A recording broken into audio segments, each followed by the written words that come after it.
राजस्थान से आकाश इंस्टीट्यूट के उज्जवल सिंह ने ऑल इंडिया रैंक 95 हासिल की। उज्जवल आकाश इंस्टीट्यूट में जयपुर की सूर्यनगर ब्रांच में क्लासरूम स्टूडेंट है। उज्जवल से बात करने पर उनका कहना था कि आकाश की test series overall study material बेहद ही अच्छा है। यहाँ फैकल्टी बहुत सपोर्टिव है। उज्जवल ने जेईई की तैयारी की और अपनी पढ़ाई को कंसिस्टेंसी में रखने को कहा।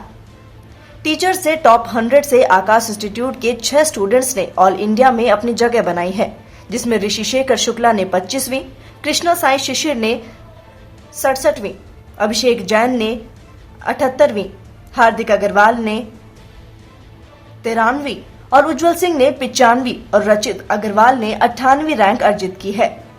आकाश इंस्टीट्यूट राजस्थान की सभी ब्रांच में रविवार शाम को जेईई एडवांस के रिजल्ट के मौके पर स्टूडेंट्स और फैकल्टी ने एक दूसरे को मिठाई खिलाई और बधाइयां दी। जेईई एडवांस में पेपर 1 और पेपर 2 में दोनों मिलाकर कुल 1,80,200 स्टूडेंट्स बैठे थे। जेईई एडवांस का रिजल्ट जारी होने के बाद आईआईटी और एनआईटी में प्रवेश के लिए होने वाली काउंसलिंग अब 10 जून से शुरू होगी।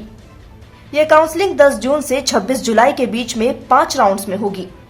काउंसलिंग में स्टूडेंट्स को 23 आईआईटी, 32 एनआईटी, 26 ट्रिपल आईटी और 35 जीएफटीआई सहित 116 कॉलेजों की 700 से ज्यादा कॉलेज ब्रांच को प्राथमिकता के घटते क्रम में भरना होगा। ऐसा रिजल्ट कोई एक दिन की और किसी एक दिन की मेहनत का नहीं। इसमें स्टूडेंट्स, फैकल्टी, पेरेंट्स और सभी की कड़ी मेहनत शामिल है। आकाश इंस्टीट्यूट राजस्थान लगातार जिस तरह से नीट में हमने ज़बरदस्त परफॉर्म किया था, इस बार जेईई में भी ज़बरदस्त परफॉर्मेंस है। लगातार हम लोग साल दर साल इम्प्रूव करते जा रहे हैं रिजल्ट्स को, और आपको बताते हुए बहुत खुशी हो रही है कि जेईई एडवांस में हमारे 4 ईयर क्लासरूम स्टूडेंट ने अंडर 100 95 ऑल इंडिया रैंक निकाली है। इसके साथ साथ अंडर 100 इस बार आकाश इंस्टीट्यूट के 6 बच्चों ने रैंक निकाली है। जहां तक जयपुर की बात है, इस बार आकाश इंस्टीट्यूट जयपुर की ब्रांचेस से करीबन 149 बच्चों को आईआईटी मिलने वाला है। और राजस्थान की अगर हम पूरी 16 ब्रांचेस की बात करें तो आईआईटी के थ्रू इस बार 249 लगभग 250 बच्चों को आईआईटी मिलने वाला है। तो मार्वलस रिजल्ट है, और मैं सभी सफल बच्चों को, उनके पेरेंट्स को और अपने सारे मेंटर्स को, टीचर्स को बहुत बहुत बधाई देना चाहता हूँ। Thank you very much. मेरी पूरी प्रिपरेशन जो थी वो बहुत अच्छी थी। मेरे को ओवरऑल याद रहेगी ये प्रिपरेशन। मेरे पेरेंट्स, मेरे टीचर्स और बाकी इंस्टीट्यूट की तरफ से बहुत रोल था इसमें ओवरऑल मतलब प्रॉब्लम्स तो आई थी, लेकिन वो प्रॉब्लम को फेस करने के लिए मैं अपने पेरेंट्स से और टीचर से बात करता था। और जो पढ़ाई का शेड्यूल ये सब था, वो सब तो मतलब मैनेज में करता था कैसे कि मतलब बेसिकली मैं अपना मतलब प्राइमरी टास्क की अपनी पढ़ाई रखता था। मतलब बाकी दिन के बाकी सब काम सेकेंडरी आते थे। मतलब दिन भर मतलब ऑलमोस्ट पढ़ाई को थोड़ा सा ज़्यादा प्रायोरिटी बाकी सब कामों से। मतलब अगर कोई काम नहीं है, 1 घंटे करने को कुछ नहीं है, तो फिर उसमें पढ़ाई करते रहते थे। और ओवरऑल ये सब जो भी था, इसमें पेरेंट्स का, मेरी मदर का, मेरे फादर का बहुत कंट्रीब्यूशन था इसमें।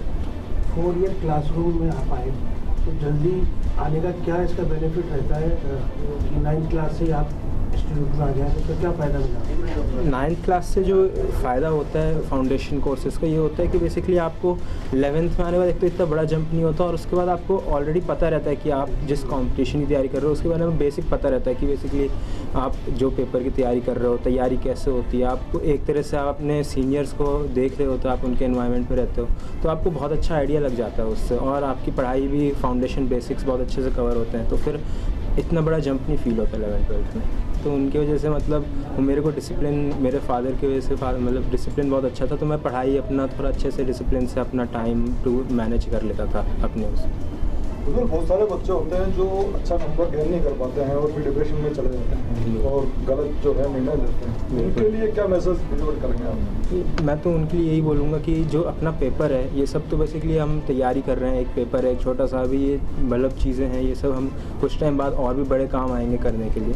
तो जो भी चीज़ें हैं, ये सब इतना वो नहीं लेना चाहिए, मतलब जल्दी वो नहीं करना चाहिए। कभी भी मेरे को भी जब थोड़ा बुरा लगता था, सबके समय में कभी कभी बुरे समय आते हैं, तो अपने पेरेंट्स से, अपने टीचर से, इन सबसे बात कर लेनी चाहिए। वो सबसे ज़रूरी रहता है। फ्रेंडशिप का कितना योगदान है आपकी इसमें सफलता में?